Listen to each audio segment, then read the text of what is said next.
Many people today are motivated to volunteer, at least in part, by the chance to use their skills or gain new ones. With that in mind, potential volunteers consider whether they'll receive sufficient training to be comfortable and successful as a volunteer before committing to volunteer with you.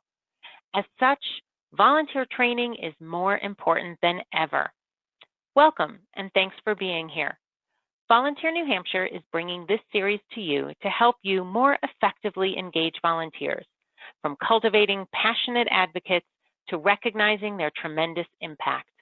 I'm Beth Steinhorn, President of VQ Volunteer Strategies, here today with a new topic, the single most important question when designing volunteer training. Setting volunteers up for success starts with a well-crafted position description and relies on screening and good placement. But once volunteers are in place in their roles, they deserve training so they have the knowledge, tools, and skills to be successful. There's a lot to consider when designing training, but first, let's take a moment to clarify what I mean when I say volunteer training.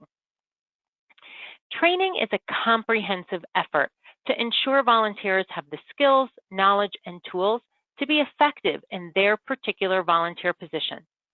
Unlike orientations, which should include general information on the organization, its mission, policies, safety protocols, and can be delivered to volunteers in many different roles, training focuses on job-specific information.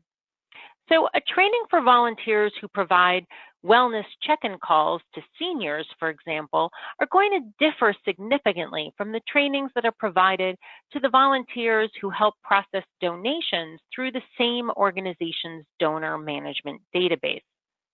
Remember that training can be delivered in many different ways and does not, in fact, it should not all be done in one sitting, which means getting beyond just workshops.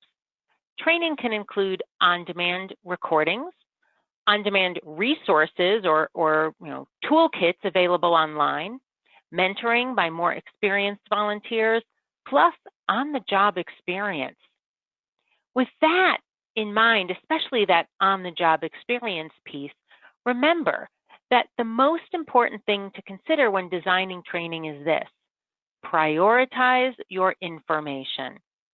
Resist the temptation to include everything or to cover every possible scenario. Doing so is simply a recipe for disaster. No volunteers like to drink from the proverbial fire hose. So how do you avoid that? Aha! Here's where my single most important question comes in. Are you ready? Here it is.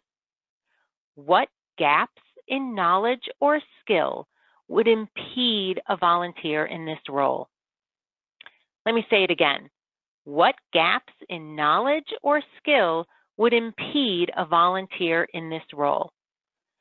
I know that it might be nice for a volunteer who's providing interpretation at a national park to know every species of wildflower along the trails, but all they really need to know in order to effectively engage their hikers or visitors is maybe one wildflower and where the wildflower guidebook is back in the visitor center so they could look up others when they get back.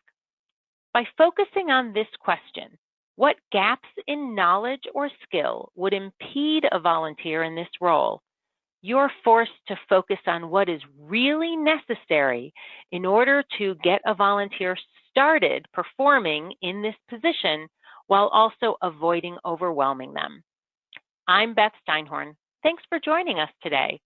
As the local state service commission, Volunteer New Hampshire is dedicated to supporting, promoting, and celebrating volunteerism across the Granite State. This video is part of a collection to help organizations that rely on volunteers every day. You can find the full series at volunteernh.org. Thank you.